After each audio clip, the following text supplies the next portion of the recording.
Buenas tardes, mi nombre es María Denise Buchelar Leiva, soy profesora de educación diferencial y hoy voy a hablar sobre el trastorno del espectro autista. Veremos el concepto del trastorno del espectro autista a través del tiempo, la definición que nos entrega el manual DSM-5, qué características del trastorno afectan el proceso de aprendizaje y convivencia escolar y las leyes que amparan a los estudiantes con trastorno del espectro autista en nuestro país. El trastorno del espectro autista es una condición del neurodesarrollo que se manifiesta desde la infancia y afecta la forma en que una persona percibe el mundo que le rodea y en cómo se relaciona con los demás. El concepto de autismo surge en 1910 cuando se utilizó por primera vez para referirse a las personas que parecían como desvinculadas de la realidad. Luego, el doctor Leo Kanner describió por primera vez a un grupo de niños con patrones similares de comportamiento. Más adelante, Hans Asperger identifica y detalla esos patrones y los describe como falta de empatía, ingenuidad, dificultad para ser amigos, pobre comunicación no verbal, intereses por ciertos temas específicos y un lenguaje poco fluido.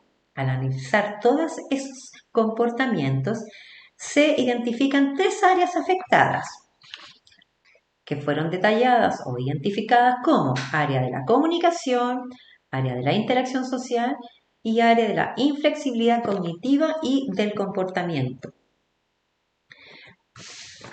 Los nuevos conceptos, los conceptos que conocemos más utilizados, surgen a partir de los manuales de clasificación internacional de las enfermedades, el CIE, y el manual de diagnóstico y estadístico de los trastornos mentales DSM, que nos lleva desde el concepto del autismo al trastorno del espectro autista. Es decir, ocurre un cambio de paradigma donde varios trastornos se engloban en uno solo y pasan a llamarse trastorno del espectro autista o TEA.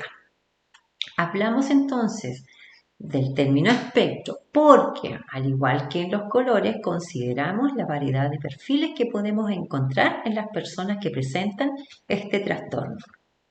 Según el DSM-5, el trastorno del espectro autista es un trastorno del neurodesarrollo que se caracteriza por dificultades en la comunicación e interacción social y la existencia de patrones restrictivos y repetitivos del comportamiento. Cuando hablamos de dificultades en la comunicación social, nos referimos a reciprocidad socioemocional, deficiencias en las conductas comunicativas no verbales y la falta o deficiencias en el desarrollo, la mantención y la comprensión de las relaciones sociales. Al hablar de la existencia de patrones restrictivos y repetitivos de comportamientos, nos referimos a movimientos, habla o uso de objetos de manera estereotipada, patrones e inflexibilidad para cambiar de rutinas, es decir, mantener siempre la misma monotonía, intereses fijos y restringidos y una hipo o hiperreactividad frente a diversos estímulos sensoriales. Estas características de los estudiantes con trastornos del espectro autista afectan el proceso de aprendizaje y convivencia escolar. Desde el punto de vista de las dificultades de la comunicación, veremos que puede haber dificultades en la participación en clase y en la interacción con sus compañeros o con profesores. La dificultad para comprender el lenguaje no verbal puede llevarlos a sentirse que no encajan con sus pares, no comprender los gestos o expresiones utilizadas y sentirse que están siendo víctimas de burlas o de acoso. También los comportamientos repetitivos, ya como el balanceo, movimiento de dedos o los aleteos, pueden distraer al estudiante y a sus compañeros y afectar el desarrollo normal de una clase y ser considerados niños raros.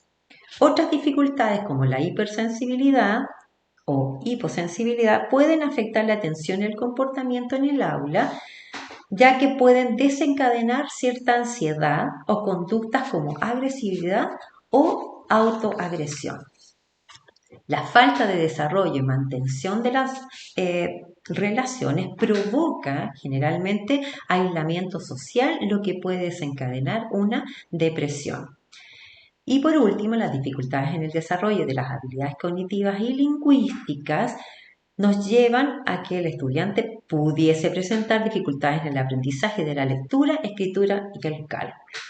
Nuestro país tiene diferentes leyes que amparan a los estudiantes con trastorno del espectro autista. Entre las leyes más importantes se encuentra la Ley 20.422, que es la ley sobre la igualdad de oportunidades e inclusión social, la Ley 20.845, que habla sobre la inclusión escolar y que busca asegurar el acceso equitativo a una educación de calidad y promover la inclusión de todos los estudiantes independiente de las características o condiciones que tengan. El decreto 170, que regula el funcionamiento de los programas de integración escolar al cual tienen derecho los estudiantes que presentan trastorno del espectro autista. El decreto 83, que determina la diversificación de la enseñanza, la educación parvularia y educación básica para aquellos estudiantes que presenten necesidades educativas especiales. Y por último, la ley TEA, que establece la promoción de la inclusión y la atención integral y la protección de los derechos de las personas con trastorno del espectro autista en el ámbito social, de salud y de educación. Podemos resumir entonces, ¿ya?, que hemos explorado las características del espectro autista y su impacto en el aprendizaje, que es importante conocer más sobre el espectro autista para crear un entorno educativo inclusivo y accesible para todos los estudiantes y que juntos podemos apoyar a los estudiantes con trastorno del espectro autista y brindarles oportunidades para alcanzar su máximo potencial. Dejo acá las referencias que utilicé para mi exposición y agradezco la atención.